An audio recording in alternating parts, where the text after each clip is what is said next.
तीन बहनों की लालची भाभी। करिश्मा, रेशमा और मनीषा तीन बहनें हैं। उनका एक भाई भी है, मयंक। मयंक अपनी बहनों को बहुत प्यार करता है, लेकिन मयंक की पत्नी सविता इस मामले में मयंक से बिल्कुल ही अलग है। वो अपनी ननदों का जितना बुरा कर सकती है उतना बुरा करती ही रहती है और अपनी ननदों पर हुक्म भी चलाती है। करिश्मा, करिश्मा, तुमने अभी तक नाश्ता नहीं बनाया? तुम्हारे भैया को ऑफिस जाने में देर हो रही है। हाँ भाभी, बस अभी बनाती हूँ। करिश्मा, तुम ये ढीलापन छोड़ दो। कल को पराए घर जाना है। वहाँ अगर तुम इस तरह से काम करोगी तो लोग क्या कहेंगे कि माँ ने और भाभी ने कुछ सिखाया नहीं। और तुम्हारी दोनों बहनें कहाँ है? अब रेशमा मार्केट गई है और मनीषा सो रही है। क्या? सुबह के 8 बज रहे हैं और ये महारानी अभी भी सो रही है? ये कहते हुए सविता अपनी सास दुर्गा देवी के पास जाती है।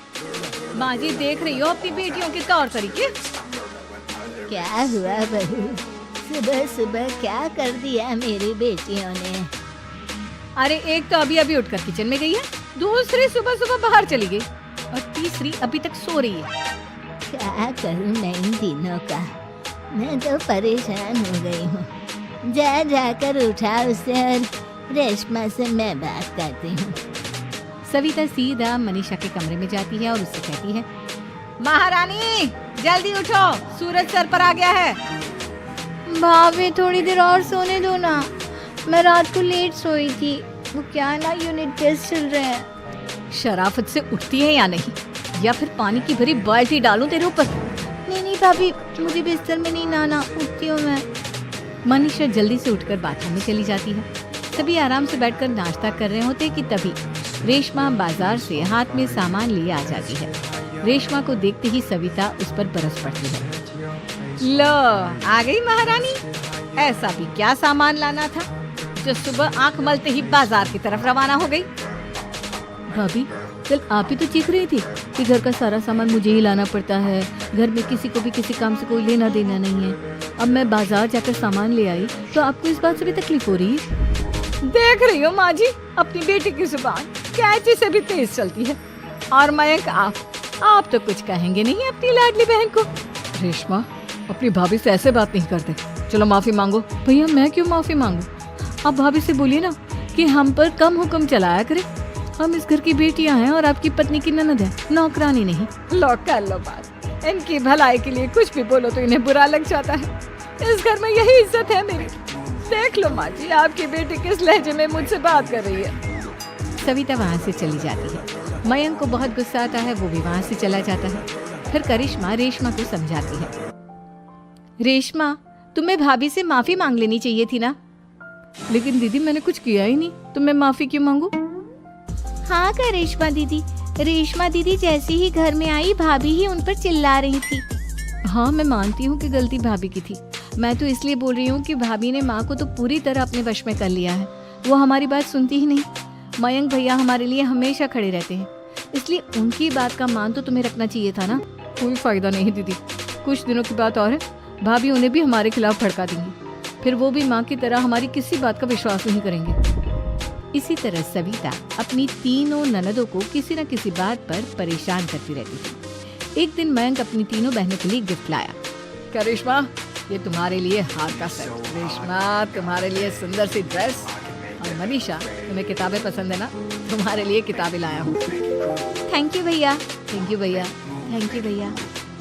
करिश्मा, तुम्हारा नेकलेस कितना सुंदर है। ये भैया कहाँ से ले आए होंगे? मैंने भैया को 3 दिन पहले फोन पर ये डिजाइन दिखाया था और आज भैया ये ले आए। सविता तो अपनी ननदों के गिफ्ट्स देखकर जल गई और करिश्मा का नेकलेस तो उसे भी बहुत पसंद आया था। अपनी बहनों के लिए कितना अच्छा नेकलेस लेकर आए हैं, मुझे कभी कोई गिफ्ट नहीं दिया। मैं आज ही ये हार चुरा लूं। रात में सविता करिश्मा का हार चुरा लेती है और इसी तरह उसे अपनी ननदों की जो भी चीज अच्छी लगती वो उसे मांगती नहीं, बल्कि रात के अंधेरे में चुरा लेती। इसी तरह दिन बीतते गए और सविता ने मयंक के दिल में भी उसकी बहनों के लिए नफरत पैदा कर दी। एक दिन मयंक ने करिश्मा और रेशमा के लिए रिश्ता देखा और ये बात उसके घर में सबको बताई। माँ, करिश्मा और रेशमा के लिए बहुत अच्छा रिश्ता आया है। वो लोग कल इन्हें देखने आ रहे हैं। आप और सविता मिलकर सारी तैयारी कर लेंगे। ये सुनकर करिश्मा और रेशमा खुश हो जाती हैं, लेकिन सविता सोचती है, अगर इन दोनों बहनों की शादी हो गई तो घर और बाहर का काम कौन करेगा? मनीषा तो एक नंबर की कामचोर है, उससे तो किसी बात की उम्मीद लगाना ही बेकार है। मुझे इस शादी को रोकना होगा। अगले दिन सभी लड़के वालों के स्वागत की तैयारी करने में लगे होते हैं। तभी मयंक अपनी बहनों से आकर कहता है, तैयार हो गई तुम दोनों? देखो दोनों लड़के बहुत अच्छे हैं, मैं कोई कसर नहीं छोड़ना चाहता, इसलिए तुम उनके सामने अच्छे से बिहेव करना और अपनी भाभी से लड़ने मत लग जाना। करिश्मा, तुम वो नेकलेस पहन लो ना जो मैं तुम्हारे लिए लाया था। भैया मैं बहुत देर से वो नेकलेस ढूंढ रही हूँ, लेकिन मुझे मिल ही नहीं रहा। क्या तुमने नेकलेस खो दिया? तुम्हें पता भी है वो कितना महंगा था? तुम कोई काम ढंग से नहीं कर सकती। मयंक गुस्से में वहाँ से चला जाता है। थोड़ी देर बाद लड़के वाले भी आ जाते हैं। वो दोनों बहनों को पसंद कर लेते हैं और रिश्ता पक्का हो जाता है। लेकिन सविता के दिमाग में तो कुछ और ही खिचड़ी पक रही थी।